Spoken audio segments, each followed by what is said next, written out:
오늘 말씀 제목은 누가 하나님께 속한 사람인가입니다. 골든 리트리버 강아지를 키우는 아주머니가 이제 예방 접종을 위해서 수의사한테 찾아갔습니다. 수의사가 같은 모양의 강아지라서 접종을 끝난 다음에 물을 적셔서 한 마리씩 머리에다가 물을 죽여서 구분을 해서 접종 끝난 강아지, 안 끝난 거 구분을 했어요. 네 마리째 이렇게 하는 걸 보다가 그 아주머니가 놀라서 수의사한테 이야기를 하기를, 이 병원에서는 강아지한테도 세례를 줍니까? 그렇게 물어봤다고 합니다. 종교개혁할 때에 마틴 루터는 그 당시까지 유아 세례에 대해서 별 저항 없이 그냥 인정을 했지만 그 후에 태동한 제세례파 교우들은 그거에 반대를 했습니다. 세례, 하나님께 속한 심령은 분명히 믿음의 표시가 있어야 되는데 그것은 성숙해서 스스로 믿음을 고백한 사람에게만 세례를 주어야 된다. 그래서 그들은 재세례파, 다시 세례를 준다 해서 그런 명칭을 가지고 더 나가서 그들은 많은 박해를 받았습니다. 성경은 이야기하기를 로마서 2장 29절에 오직 이면적 유대인이 유대인이며 할례는 마음에 할지니 영에 있고 율법 조문에 있지 아니한 것이라. 그 칭찬이 사람에게서가 아니요 다만 하나님에게서니라. 다만 하나님에게서 나는 표시가 있습니다. 그것은 겉에 있는 표시가 아니라 속에 이면적인, 우리 믿는 자들은 마음에 표시가 있는데 하나님이 아시고 또한 내 자신도 눈에 보이지는 않지만 마음에 확신이 저 깊은 곳에 있을 때 나는 믿음이 있다. 그런 사람은 믿음의 삶을 살 것이고 하나님께 속한 사람이라는 확신이 있는 사람입니다. 그에 비해서 가인과 가인의 후예들은 겉에 드러나는 표시를 사모했습니다. 창세기에 나오는 가인이라는 사람은 눈에 보이는 것에 굉장히 마음이 끌렸어요. 그래서 하나님께 표시를 받는데 그 표시가 어떤 표시인지 나와 있지 않지만 가인이 범죄한 다음에 하나님께서 떨고 있으니까 표시를 줬다고 했는데, 그런데 그 표시는 문맥상으로는 아마도 얼굴이나 어떤 손에 어떤 표시가 있었을 것이다 짐작을 해보는데, 반대로 아벨 자손들은 그런 표시가 아니에요. 그건 마음에 있는 표시인데 그건 숨어 있기 때문에, 근데 희한하게 그들은 예배를 드렸어요.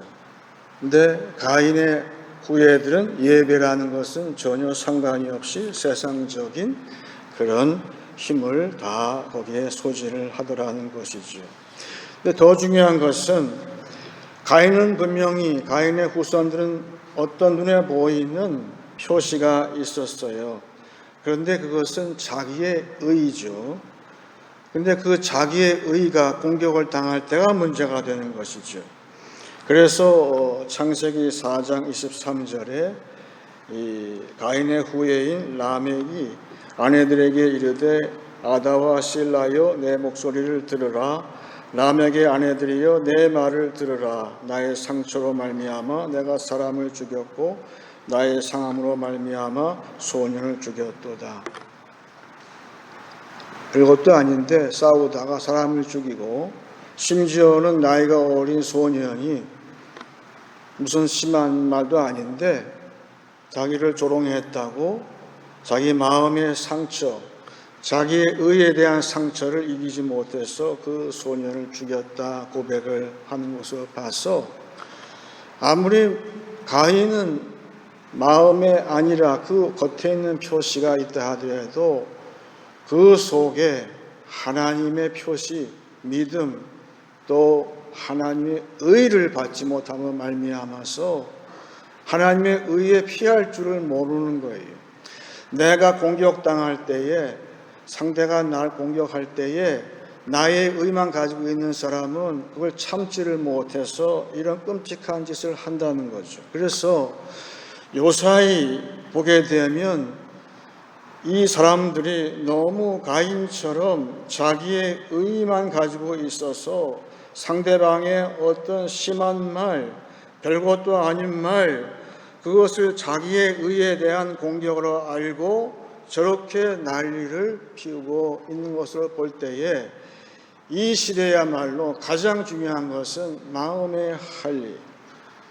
아벨의 자손들처럼 아무리 공격을 당해도 그들은 하나님께 피할 줄을 아는 거죠. 다시 말하면, 정확하게 얘기하면 예수의 의에 내가 대피할 줄 알기 때문에 그까짓 넘어갈 수 있는 거예요. 공격을 해라. 나는 예수에게 피한다. 예수님의 의가 내 속에 있기 때문에 그건 나하고 상관이, 물론 마음은 좀 아프겠지만 그거를 빨리 바꾸는 데에 그것이 우리 믿는 자가 할 일이죠. 우리 믿는 자는 공격을 안 당합니까? 공격을 당하죠. 하지만 나의 의를 갑자기 낮추고 버리고 그리고 예수의 의로 내가 숨을 때에 그런 마음의 상처 같은 거 받지 않고 넘어갈 수 있을 줄로 저는 믿습니다. 말기 폐암 환자가 있어서 그의 친구인 목사가 위문을 갖습니다. 이제 몇 개월 남지 않은 삶에 대해서 이야기를 하면서 그에게 성경을 억지로라도 이야기를 해주기를 원했습니다. 왜냐하면 이 사람은 평생 알코올 중독에 시달리면서 급기야 아내가 집을 나가고 딸도 이제 그에게 말을 걸지 않는 그런 사랑 신세가 되었습니다. 그래서 이 사람한테 하나님의 자비에 대해서 얘기할 때 처음에는 듣지 않았지만 사도행전에 성령이 임하시고 성령이 하시는 말씀을 들을 때에 저들의 마음이 찔렸습니다. 사도행전 2장 37절에 그들이 이 말을 듣고 마음에 찔려 베드로와 다른 사도들에게 물어 이르되 형제들아 우리가 어찌할꼬 하거늘. 그 친구가 물어봅니다. 여기에 마음에 찔렸다는 게 무슨 뜻인가? 그것은 하나님께서 그 마음 깊숙이 말씀으로써 아프게 찔렀다는 뜻일세. 그 사도들의 말이 칼처럼 찔렀다는 뜻일세. 이 친구가 답변하기를 그런 마음 내가 잘 알지. 내가 많이 당해봤다네. 아내에게서 딸에게서. 그런데 목사님이 말씀을 계속합니다. 그런데 마음에 찔려서 아파할 때에 사도들은 그거 싸다. 그거 너희가 죄 없는 예수를 죽였기 때문에 그 마음이 아픈 거야 라고 하지 아니하고 이제라도 늦지 않았으므로 회개하고 세례를 받으라. 그리하면 성령을 선물로 주시리라 했다네. 그건 저들에게 참 좋은 선물이었겠네. 그런데 그것이 나랑 지금 무슨 상관이 있나? 내가 자네 마음이 아프겠지만 단도직입적으로 얘기함세. 자네는 평생 알코올로 그렇게 세월을 보내면서 하나님을 등지고 교회를 등지고 그래서 아내가 떠나고 딸이 자네한테 말을 안 하고 이제 남은 몇 개월 삶을 살고 있지 않나? 하지만 하나님은 지금도 자네를 등지지 아니하고 자네가 돌아오기를 기다리고 있다네. 자네가 만일 예수를 통해서 하나님의 자비하심을 인정한다면 나랑 같이 기도하지 않을래? 시간을 두면서 이 친구가 드디어 그 말을 받고 같이 기도를 해주고 하나님의 자비를 감사 같이 했습니다. 몇 개월 뒤에 임종의 그 순간에 사랑하던 아내, 자기를 떠났던 아내가 돌아왔습니다. 그리고 그 남편에게 여보, 내가 당신을 사랑하오. 딸도 아버지한테 돌아왔습니다. 그리고 그는 아주 마음이 부요한 상황이 되어서 숨을 거두었습니다. 누가 하나님께 속한 사람인가? 그것은 아프지만 하나님의 수술을 받는 사람이에요. 말씀을 통해서, 친구의 권면을 통해서 그것이 성령으로 전달된 그런 하나님의 메시지로 알 텐데, 그 잠시 아픔을 감내하면서 하나님의 수술을 받은, 마음의 수술을 받은 그런 사람은 하나님께 속하게 됩니다. 오늘 예레미야서 4장 말씀은 그래서 마음의 할례를 이야기하고 너희 마음의 가죽을 비워라, 그리하면 하나님께 속하게 된다 이야기를 하는 것입니다. 하나님께 속한 사람, 이방인이지만 하나님의 말씀을 듣고 이제 그 마음이 변화된 사람이 또 있지요. 누가복음 17장 16절에 그 중에 한 사람이 자기가 낳은 것을 보고 큰 소리로 하나님께 영광을 돌리며 돌아와 예수의 발 아래에 엎드려 감사하니 그는 사마리아 사람이라. 그는 사마리아 사람이라. 여러분과 저처럼 우리는 이방인이지만 사마리아 사람이지만 하나님의 수술을 받고 병이 낫고 거기에 그치는 것이 아니라 하나님께 영광을 돌리기 위해서 예수한테 돌아왔다는 것입니다. 이 컨버전 한다는 것은 기독교 역사에서 경건주의를 낳았는데 그들은 예수께 돌아오는 그런 신앙을 컨버전 파이어티라 했습니다.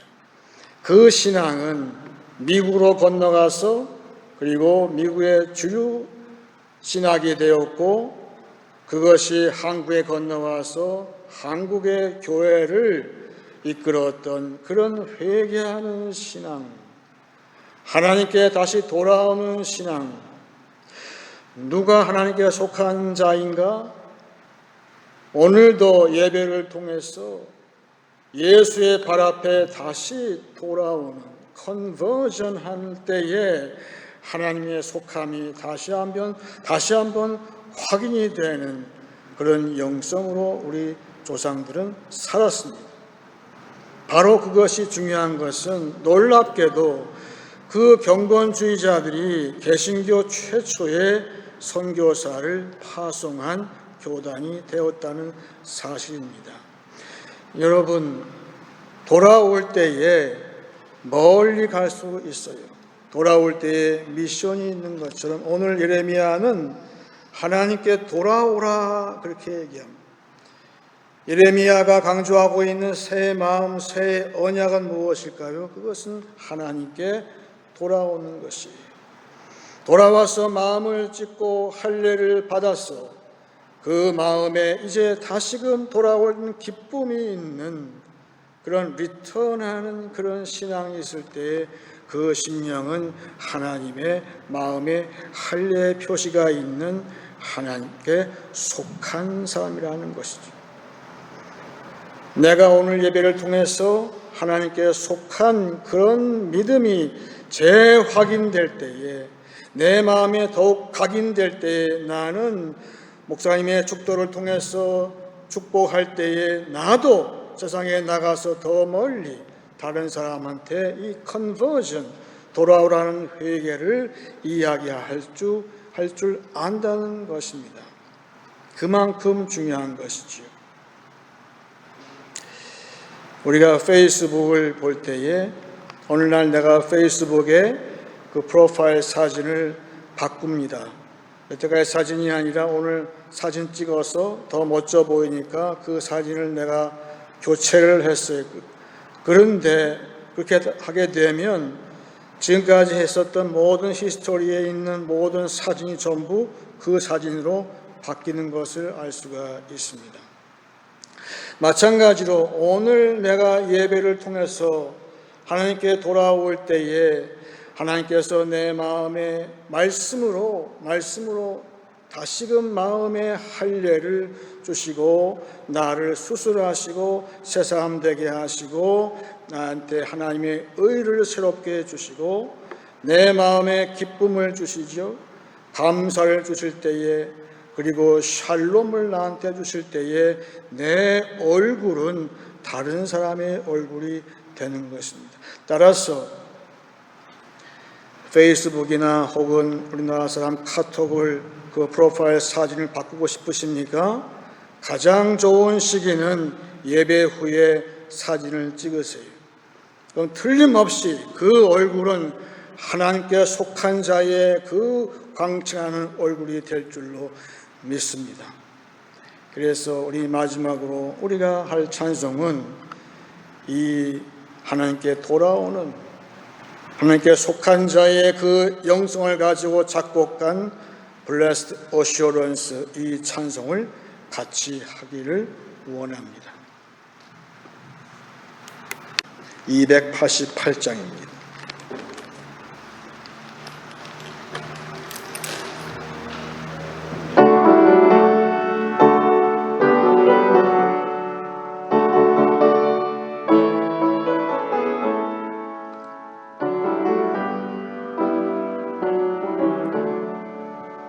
예수를 나의 구주 삼고 성령 나비로서 거듭나니 이 세상에서 내 영혼이 하늘의 영광 누리노라.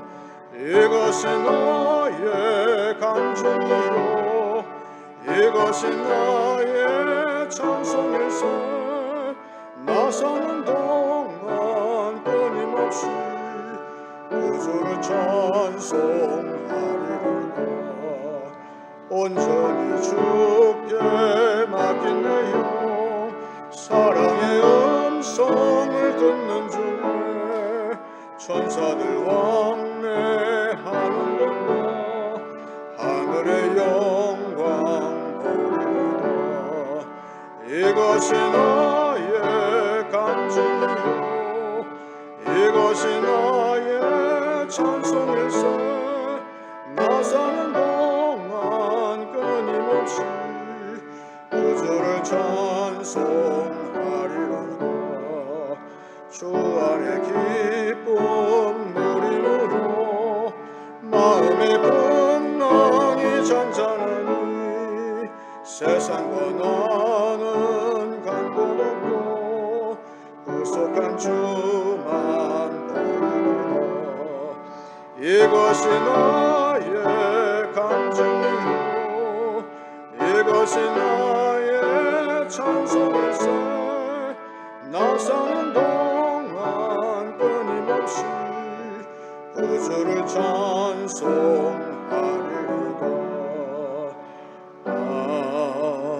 아멘. 이제 우리 기도할 때 시편 22편 제가 읽겠습니다.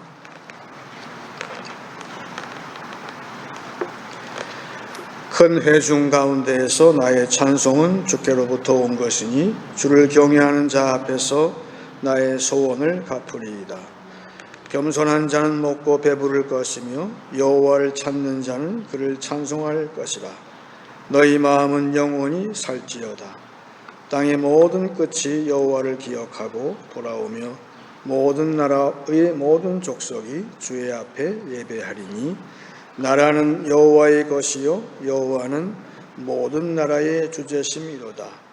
세상의 모든 풍성한 자가 먹고 경배할 것이요 진토 속으로 내려가는 자 곧 자기 영혼을 살리지 못할 자도 다 그 앞에 절하리로다. 후손이 그를 섬길 것이요 대대에 주를 전할 것이며 와서 그의 공의를 태어날 백성에게 전함이여 주께서 이를 행하셨다 할 것이로다. 다 같이 기도하겠습니다.